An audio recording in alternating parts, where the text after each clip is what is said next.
great she's our special guest because the timing couldn't be better. Just 6 days ago, Louis dropped his plea to have Vanessa thrown in jail. Louis is 50 years old now, and he was in the relationship with Reiser from 2018 to 2020. So to your point, they were never married, but they were together for 2 years. And he's no longer pursuing legal action against her as of this week. The legal drama started in 2020 when Ruelas sued Reiser, demanding she return money and an engagement ring. Reiser filed a counterclaim, which accused Louis of being controlling during their romance and that he caused harm to her business. The exes reached a settlement, which includes non-disparaging the other publicly shortly after the lawsuit was filed. In October of 2024, Louis filed court docs again accusing Reiser of violating the deal by trash talking him on social media and defaming him. Anyhow, the long and the short is that everything has been dropped as of 6 days ago. So the timing couldn't be more interesting having her on. She's coming on. I spoke to her today. She will be there. We're going to talk about this phenomenal book. And, I got some questions about narcissists, and everything you just said is actually true. Louis Ruelas' legal issues with Vanessa have just been solved, apparently. Ask Vanessa any questions you want. She's going to be there. That's. I've also, let me be very clear, to Sarah's point, it's sometimes a 12-hour show. It's really like 3 hours sometimes. I told Vanessa, anytime you want to hop off, you hop off. So you got a question for Vanessa? Let's hope you go first. She says she's going to stay the whole show, but we are not guaranteeing that. I said, Vanessa, sure. I don't think you realize what happens here. Everyone gets a question, and the ticket sales, we're heading into a scary time. So buy the ticket. She really will be there. This is not just lip service. There you go. You know what we're also going to talk about possibly at the show? Will there be any warnings? Will I have to look at you, Sarah, and say, read the room and know your place? A warning has been issued from Miss Kathy Hilton. You watched the trailer from Beverly Hills? Read the room and know your place. Kathy Hilton's warning. Who could she be talking to? Is it Dorit or is it Amanda Francis? Probably Francis.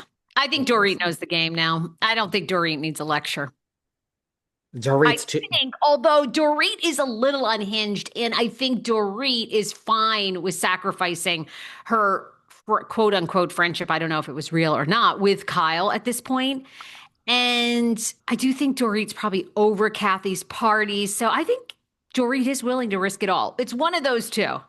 It's got to be one of those. Listen, I think as much as Dorit would like to be at the Kathy parties, I think who wouldn't? I think she's thrilled, right? I love Kathy Hilton. I love Paris Hilton. I think Dorit's, more excited by her newfound, cigarette meme of, well, look, the way it's edited, you think maybe it's Amanda because we have Bose giving a stern warning. We don't know, or Erica Jane says, we don't know anything about this woman.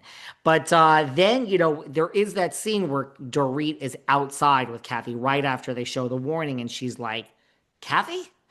The days of me sitting there, taking it, getting fucked up the ass, getting slapped in the face, getting put in my place, being told what to do, Kathy, those days are over. So it could be Dorit or it could be Amanda. But Kathy Hilton has issued a warning in the trailer, darling. Can I just say, I love Kathy as a friend. I just think that's such a great fit for Kath. Like, she's so good sprinkled in. And I mean, these previews for RHOBH, do we get any better than this? I mean, we might be living, it's so funny because 2 years ago, I was ready to give up on Bravo. I thought, ugh. And now they've almost like completely resurrected themselves. I don't know if they're under new management. No offense to Andy, but Salt Lake, and Potomac is winning me back a bit. It's like a little boring, but Stacey Rusch is so good. And now RHOBH? And I'm sorry, I know people have said that RHOC this season they feel is the worst. I liked it. It got the blogger stuff was like a little getting annoying, but we've sort of moved on from that. And now I love it. I love the reunions. I'm in. I'm back.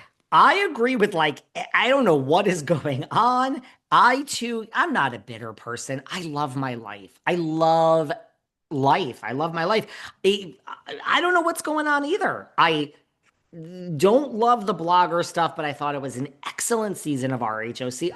Annoying and kind of hateful, but great. Potomac, not sure what everyone's. It's like if I compare it to the past four seasons, one of the best seasons. I love these clips of Stacey Rusch at QVC that are going around. Oh, Tia, so good. right? Tia has won me over.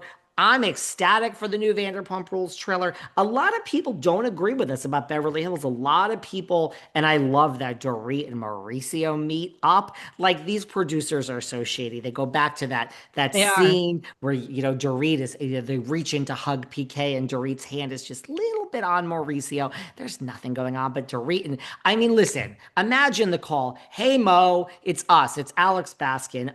You're not exactly a cast member. Yeah, we'll throw you a few dollars. Wear your agency hat. We need you to film in a lone scene with Dorit Kemsley. Like Mauricio Mutz, there's got to be something in it for him. I mean, it can't just be Kyle begging him to do it.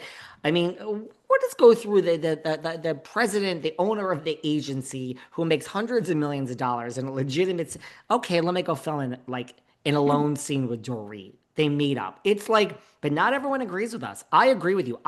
It's my favorite franchise. It is number one. I love Salt Lake too. I think it is so good this season. We're gonna get this below deck. We're gonna get this from their point of view. It's gonna be a real crossover. But I agree with you. I thought this trailer, people think it looks boring. I thought it looked phenomenal. My favorite franchise.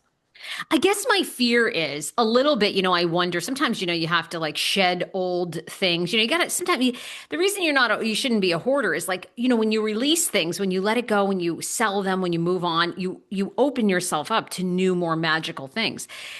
My fear is a little bit, we've gotten rid of RHONY, right? We haven't seen RHONY now on our screens in what? 2 years? Almost 2 years? Please Year and a don't, half? please don't jinx it. I know. Please don't jinx it. Well, Please. here we go. And No. and we've gotten rid of New Jersey. Two terrible. That's where you and I 2 years ago we Bye-bye. were so depressed. We thought, oh, can we keep talking about these franchises? They're so bad. They're so bad. We were fighting over charcuterie boards. They were so bad. But we've gotten rid of them. But now we know we're days away from an announcement. Is that going to tank this whole thing? Because God, Bravo seems like it's a refresh right now. Please Next don't. gen, it's Please. almost like let go of Jersey. Do we really need a Jersey anymore? And do we really need a Roni? Now thinking No. so well. I know. No. Especially, I mean, look, I don't want Jersey. I don't want Roni. Keep them Oh, away. Keep them away. And listen, Next Gen season two is filming. I can't wait for that. The Valley, it's not gonna be toxic with Jax anymore. I agree with you. There's something uh, going on where I like Potomac better than a lot of the seasons. I said this before. If you hated this season of the OC, I'm just comparing it to the past four seasons since COVID. This is one of the best seasons of the OC in years, I think. Atlanta, you I agree better with you. figure